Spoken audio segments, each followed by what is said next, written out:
Himachal bulletin में आपका स्वागत है। पेश हैं आज के समाचार।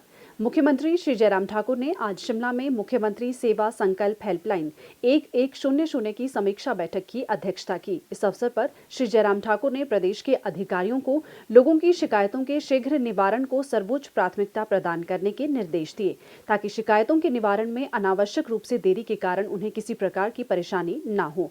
मुख्यमंत्री ने कहा कि प्रदेश सरकार ने लोगों की समस्याओं को शीघ्र हल करने और उनके समय व धन की बचत के लिए मुख्यमंत्री सेवा संकल्प हेल्पलाइन 1100 आरंभ की है। ये हेल्पलाइन और जनमंच लोगों की शिकायतों का निवारण उनके घर द्वार पर करने के लिए वरदान सिद्ध हो रहे हैं। मुख्यमंत्री ने कहा कि हेल्पलाइन 1100 शुरू होने के पश्चात इस पर 84 विभागों से संबंधित 7,89,756 फोन कॉल आए, जिनमें से 1,53,970 शिकायतें, 13,682 मांगे एवं सुझाव और 6,82,104 जानकारी से संबंधित एवं फॉलोअप कॉल्स और अधिकारी हेल्प डेस्क पर 17,946 फोन कॉल्स प्राप्त हुए।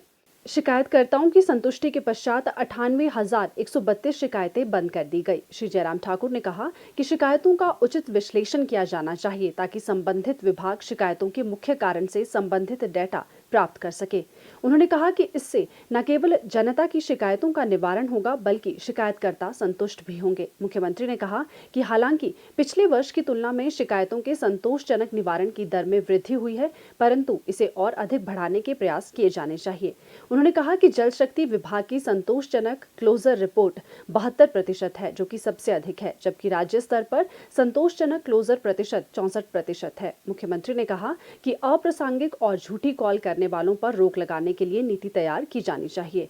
उन्होंने हेल्पलाइन के कर्मचारियों की कार्यशैली की सराहना भी की। मुख्यमंत्री ने कहा, टेक्नोलॉजी के माध्यम से जुड़ करके लोगों को हम सुविधा दें, वो घर बैठे अपनी समस्या का जिक्र करें एक फोन कॉल पर और उसकी समस्या का समाधान हो, उसका आनंद और ही तरह का आएगा। उस दृष्टि से ये मुख्यमंत्री सेवा संकल्प यानी कि सीएम हेल्पलाइन की एक शुरुआत करने का हमने निर्णय किया और उस दृष्टि से हम आगे बढ़े। और मुझे इस बात की भी खुशी है कि ये इनिशिएटिव शुरू का इनिशिएटिव है उस वक्त का, और उस वक्त के इस इनिशिएटिव को आगे बढ़ाने में सब अधिकारियों ने भी बहुत अच्छा काम किया और इसमें सफलता हासिल हुई है। अब इसमें जहां तक ये रूटीन का काम नहीं बनना चाहिए, यानी कि हम इसको ठीक है, अब सीएम हेल्पलाइन 1100 पर कंप्लेंट हुई और उस कंप्लेंट को आगे चाहे वो लेवल 1 है, लेवल 2 है, लेवल 3 है, लेवल 4 है, एक रूटीन के रूप में उसको देखना, वो मुझे लगता है कि वो बिल्कुल उचित नहीं है।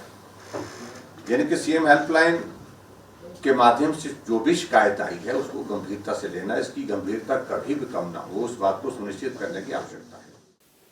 मुख्यमंत्री श्री जयराम ठाकुर ने आज शिमला में राज्य के विभिन्न जिलों के उपायुक्तों के साथ कोविड-19 टीकाकरण की तैयारियों और बर्ड फ्लू निगरानी की समीक्षा बैठक की अध्यक्षता की। इस अवसर पर श्री जयराम ठाकुर ने कहा कि कोविड-19 टीकाकरण के प्रथम चरण में राज्य में प्रथम पंक्ति के योद्धाओं को 93,000 खुराकें दी जाएंगी।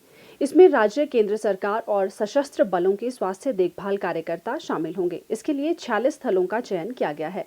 मुख्यमंत्री ने कहा कि कोविड-19 टीकाकरण को प्रभावी रूप से कार्यान्वित करने के लिए राज्य सरकार ने मुख्य सचिव की अध्यक्षता में राज्य स्तरीय संचालन समिति, सचिव स्वास्थ्य की अध्यक्षता में राज्य टास्क फोर्स, जिला स्तर पर उपायुक्त की अध्यक्षता में जिला टास्क फोर्स और खंड स्तर पर उपमंडलाधिकारी की अध्यक्षता में खंड टास्क फोर्स का गठन किया है। उन्होंने कहा कि राज्य वैक्सीनेशन स्टोर शिमला में स्थापित किया गया है, जबकि धर्मशाला और मंडी में क्षेत्रीय वैक्सीन स्टोर स्थापित किए गए हैं। उन्होंने कहा कि राज्य के सभी 12 जिलों में जिला वैक्सीन स्टोर स्थापित किए गए हैं। चिकित्सा महाविद्यालयों, खंड स्तर, सामुदायिक स्वास्थ्य केंद्रों और प्राथमिक स्वास्थ्य केंद्रों में भी 371 स्टोर बनाए गए हैं। श्री जयराम ठाकुर ने कहा कि कोविड-19 टीकाकरण के लिए राज्य मुख्यालय में 2 जनवरी 2021 को, जिला मुख्यालयों में 8 जनवरी को और 11 जनवरी को पूर्ण राज्य में ड्राई रन के 3 चरण आयोजित किए गए हैं। मुख्यमंत्री ने कहा कि इस टीकाकरण से संबंधित जानकारी, सूचना, शिक्षा एवं संचार सामग्री तैयार कर पंचायत स्तर पर उपलब्ध करवाई जानी चाहिए, ताकि लोगों लोगों को इस टीकाकरण से संबंधित जानकारी के बारे में जागरूक किया जा सके। मुख्यमंत्री ने उपायुक्तों को जलाशयों के किनारों की कड़ी निगरानी करने और मृत पक्षियों का समुचित निपटारा सुनिश्चित करने के निर्देश दिए। उन्होंने कहा कि बर्ड फ्लू के दृष्टिगत प्रदेश सरकार ने अन्य राज्यों से पोल्ट्री उत्पाद लाने पर रोक लगाई है। मुख्यमंत्री ने कहा, थोड़ा चिंता का विषय हमारे लिए जरूर बना था, क्योंकि पौंग डैम में जो नंबर पक्षियों के मरने का पिछले दिनों हमने नोटिस किया था। एक बार तो काफ़ी तेज़ी से बढ़ा, लेकिन पिछले 3 दिनों से हम देख रहे हैं कि उसमें नंबर में एकदम डिक्लाइन भी आया है, नंबर कम हो रहा है। ये हमारे लिए थोड़ा सुखद संदेश है। लेकिन फिर भी उसके बावजूद हमको इस सारे विषय को बहुत गंभीरता से लेना है कि अगर नंबर हमारे पास कम आता जा रहा है जो बर्ड्स की डेथ का, इसका मतलब ये नहीं है कि भाई यहाँ हमारी समस्या समाप्त हो गई। हमको बिल्कुल सावधान रहना है, और सावधानी एकमात्र इसमें एक रास्ता है। और ख़ास तौर से जो पौंग के एरिया में जो थोड़ा आईसी के लिए हमने जो जानकारी दी थी, उसकी शायद में कल में तैयारी कर दी है दोनों डिपार्टमेंट की ओर से, और उसके लिए डिप्टी कमिश्नर इंश्योर करें कि उस सारी चीज़ को ठीक तरह से वहाँ पर करें। बाकी जगह से हमको इस प्रकार की जानकारी अभी तक नहीं मिली है, लेकिन फिर भी सारे डिप्टी कमिश्नर अपने अपने डिस्ट्रिक्ट में थोड़ा विजिल रखें कि कहीं जहाँ भी हमारी वाटर बॉडीज हैं वहाँ इस प्रकार की कोई जो है वो हमारे रिकॉर्ड में कोई इस तरह की कोई डेथ बर्ड्स की तो नहीं आई है, वहाँ दिख तो नहीं रहे हैं। ऐसा ये सारी सिचुएशन को भी थोड़ा सा आप देखते रहें, थोड़ा सा इस पर अलर्ट पे तो रहें। बाकी जो वैक्सीन से संबंधित जो चीज़ें डिटेल में आपसे बातचीत हुई है, उसका आप पालन कर ही रहे हैं। उसका ठीक तरह से उसकी इम्प्लीमेंटेशन हो प्रभावी ढंग से, कहीं भी कोई कोताही ना हो किसी लेवल पर, क्योंकि इस लेवल का वैक्सीनेशन का प्रोग्राम ये पहली बार इस तरह से हो रहा है पूरे देश भर में, इतने लेवल का, बड़े लेवल का। और इसलिए स्वाभाविक रूप से जिम्मेवारी बहुत बड़ी है ये। और लेकिन फिर भी उसके बावजूद जिस तरह से आपको बताया गया है कि उसमें एक बात को सुनिश्चित करेंगे कि भी ऐसा नहीं कि वैक्सीन लगाने के बाद फिर मास्क पहनने की ज़रूरत नहीं है, सारी सावधानियां जो बताई गई है उनकी ज़रूरत नहीं है, वो सारी अभी तक जो रहेंगी तब तक ही, जब तक वैक्सीन की दूसरी डोज नहीं होती। और दूसरी डोज होने के बाद भी 2 हफ्ते 14 दिन जो है वो, उसके बाद उसका जो है इम्पैक्ट आएगा। 42 डेज का कुल मिलाकर के इसमें बताया गया है। इन सारी चीज़ों को लेकर के भी आप लोगों ने जो जरूरी चीज़ें हैं वो आप लोगों ने उस प्रकार से करनी है।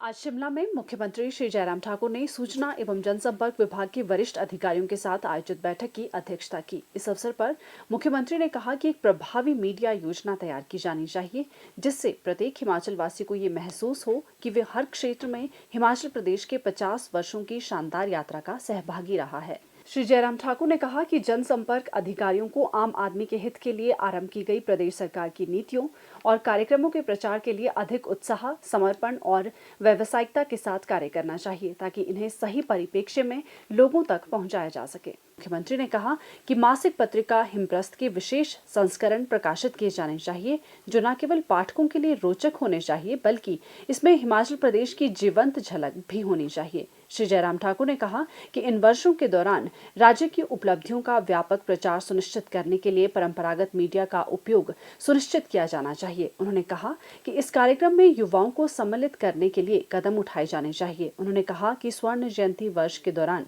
51 मेगा कार्यक्रमों के प्रचार के लिए विभाग को प्रभावी योजना तैयार करनी चाहिए। आज शिमला में मुख्यमंत्री श्री जयराम ठाकुर से विधायक राकेश जम्वाल के नेतृत्व में सुंदरनगर नगर परिषद के नवनिर्वाचित सदस्यों के एक प्रतिनिधिमंडल ने भेंट की। मुख्यमंत्री ने नवनिर्वाचित सदस्यों को बधाई देते हुए उनसे समर्पण भाव के साथ लोगों की सेवा करने का आग्रह किया।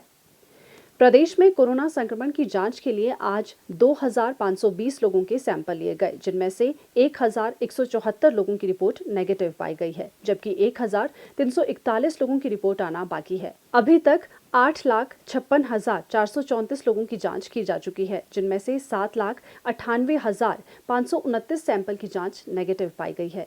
प्रदेश में कुल 56,539 लोगों में कोरोना वायरस के संक्रमण की पुष्टि हुई है, जिनमें से 54,808 लोग इस बीमारी से ठीक हो चुके हैं और 769 व्यक्ति उपचाराधीन हैं। हिमाचल बुलेटिन देखने के लिए सब्सक्राइब करें YouTube channel DPR Himachal, follow करें ट्विटर @DPRHP, लाइक करें Facebook page information and public relations department Himachal Pradesh, visit करें वेबसाइट www.himachalpr.gov.in। इस अंक में इतना ही, कल फिर होगी मुलाकात। दीजिए इजाजत, नमस्कार।